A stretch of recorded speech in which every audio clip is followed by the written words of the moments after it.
Hi friends, it's me Afzal Ahmed. ஒரு story பார்க்கலாம்.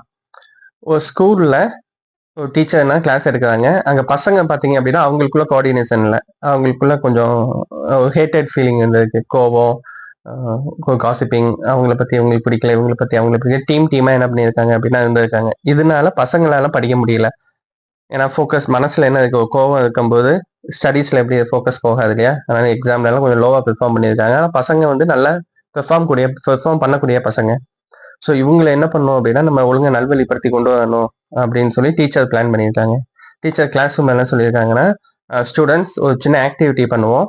நாளைக்கு நீங்க வரும்போது ஆளுக்கு என்ன பண்ணுங்க அப்படின்னா, தக்காளி பழம் கொண்டு வாங்க அப்படின்னு சொல்லியிருக்காங்க. தக்காளி பழமா மேம்? ஆமா, தக்காளி பழம் கொண்டு வாங்க. ஆனா என்ன பண்ணணும் அப்படின்னா, நம்பர் ஆஃப் தக்காளி பழம் என்ன அப்படின்னா, உங்களுக்கு எத்தனை பேரை பிடிக்காதோ அத்தனை தக்காளி பழம் கொண்டு வாங்க. உங்களுக்கு 2 பேரை பிடிக்காதுன்னா 2 தக்காளி பழம் கொண்டு வாங்க.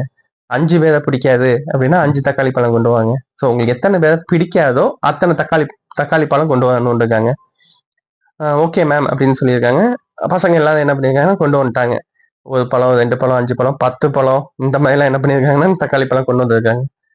அடுத்த ஸ்டூடெண்ட் சொல்லியிருக்காங்க, நீங்க எங்க போனாலும் 1 வீக் இந்த தக்காளி பழம் உங்க கையிலேயே தான் இருக்கணும். ஷாப்பிங் போனாலும் உங்க தக்காளி பழம் கையில இருக்கணும்.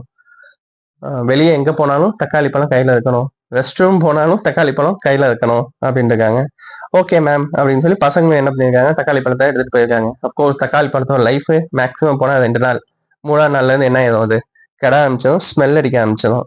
இவங்களும் என்ன பண்ணியிருக்காங்க, தக்காளி பழம் கொண்டு போக 3ஆம் நாள் 4ஆவது நாள்லாம் ஸ்மெல்லு தாங்க முடியல. அந்த இடத்துல தக்காளி பழம் அழுகி வச்சு, சில இடத்துல புழு வைக்க ஆரம்பிச்சிருச்சு. சில பசங்க பாத்தீங்கன்னா நிறைய 10 பழம் 15 பழம் வச்சிருந்தாங்க. நிலமெல்லாம் யோசிச்சுப்பாங்க, ஹெவியாகவும் இருக்கும்.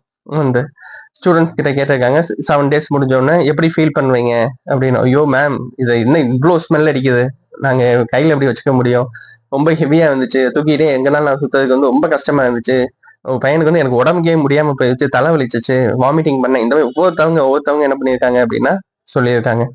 டீச்சர் சொல்லியிருக்காங்க, சேம் பிரின்சிபல் தான் இப்ப நம்ம லைஃப்லயும் என்ன ஆகுது அப்படின்னா நடந்துகிட்டு இருக்கு. உங்களோட ஹார்ட்ல என்ன இருக்கு அப்படின்னா, ஒரு ஹேட்டட் ஃபீலிங் இருக்கு, மற்றவங்க மேல இருக்க கோபம் இருக்கு, பொறாமை இருக்கு. இந்த ஃபீலிங்கோட நீங்க 24 ஹவர்ஸ் சுத்தம் போது நம்ம பிரெயின் என்ன ஆகும், எப்படி இந்த மாதிரி ஸ்மெல் அடிக்குதோ அதே மாதிரி தான் பிரெயின்லயும் என்ன ஆகும் அப்படின்னா அன்வான்ட் திங்ஸ் வரும். உங்களால தேவையான விஷயத்துல என்ன பண்ண முடியாதுன்னா ஃபோக்கஸ் பண்ணவே முடியாது. ஜஸ்ட் 1 வீக் உங்களால என்ன பண்ண முடியல, இந்த தக்காளியோட ஸ்மெல்ல உங்களால பியர் பண்ண முடியல, வெயிட்டை தூக்க முடியல. ஆனா மாச கணக்கா உங்க ஹார்ட்லயும் பிரெயின்லயும் என்ன பண்ணிருக்கீங்க அப்படின்னா இந்த ஹேட்டட் ஃபீலிங் என்ன பண்ணிருக்கீங்க, வச்சிருக்கீங்க. இதனாலதான் லைஃப்ல உங்களால என்ன பண்ண முடியல அப்படின்னா பெர்ஃபார்ம் பண்ண முடியல. நம்ம பிரெயின் அப்படின்றது பாத்தீங்கன்னா ஒரு அழகான கார்டன். அந்த கார்டன் எப்பயுமே நம்ம என்ன பண்ணணும் அப்படின்னா கிளீன் பண்ணி வச்சுக்கிடக்கணும். அன்வான்ட் திங்ஸ் வரதான் செய்யும், வராமலாம் இருக்காது. ஆனா நம்ம என்ன பண்ணணும், எப்படி இந்த தக்காளி பழம் கெட்டுருச்சுன்னா எடுத்து குப்பையில போட்டுருவோம் இல்லையா, அந்த மாதிரி அந்த ஃபீலிங் என்ன பண்ணணும் அப்படின்னா தூக்கி போட்டு வரணும். ஸோ உங்க ஃப்ரெண்ட்ஸை என்ன பண்ணிடுங்க அப்படின்னா, யார் மேலாம் கோவம் இருக்கோ அவங்கள மன்னிச்சு அந்த தப்பை என்ன பண்ணிடுங்க அப்படின்னா அப்படியே மறந்துடுங்க. அவங்களோட ஃபீலிங்ஸை என்ன பண்ணுங்க, அந்த ஹேட்டட் ஃபீலிங்கையும் பிரெயின்ல ஸ்டோர் பண்ணிக்கிட்டே இருக்காதீங்க. பிரெயின்ல ஸ்டோர் பண்ண எப்படி நீங்க தக்காளி பழத்தை கையில வைக்கும்போது ஸ்மெல் அடிக்குதோ இதே மாதிரி தான் பிரெயின்ல தேவையில்லாத விஷயம்லாம் நடக்கும். நம்மளால லைஃப்ல அடுத்த ஸ்டேஜ் என்ன பண்ண முடியாது அப்படின்னா போகவே முடியாது. அதனால இன்னைக்கு முடிவு பண்ணுங்க, இனிமே என்ன பண்ண மாட்டோம், நம்ம பிரெயின்ல அன்னெசரியான விஷயத்துக்காக ஸ்டோர் பண்ண மாட்டோம், தேவையில்லாத விஷயத்துல ஃபோக்கஸும் பண்ண மாட்டோம்.